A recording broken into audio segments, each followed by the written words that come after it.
एक छोटा सा खरगोश था जिसका नाम बनी था।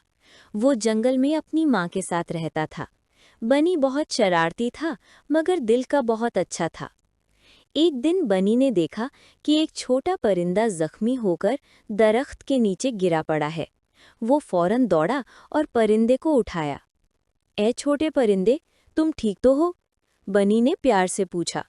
परिंदे ने कमजोर आवाज में कहा, मैं उड़ नहीं सकता, मेरा पर टूट गया है। बनी ने परिंदे को घर ले जाकर उसकी मरहम पट्टी की। माँ खरगोश ने नर्म घास का बिस्तर बनाया। हर रोज बनी परिंदे को फल खिलाता, कहानियां सुनाता और हंसाता। कई दिनों बाद परिंदे का पर ठीक हो गया। वो खुशी से उड़ने लगा। परिंदे ने बनी को गले लगाते हुए कहा, तुमने मेरी जान बचाई, तुम सच्चे दोस्त हो। बनी मुस्कुराया और बोला, दोस्त तो मदद ही के लिए होते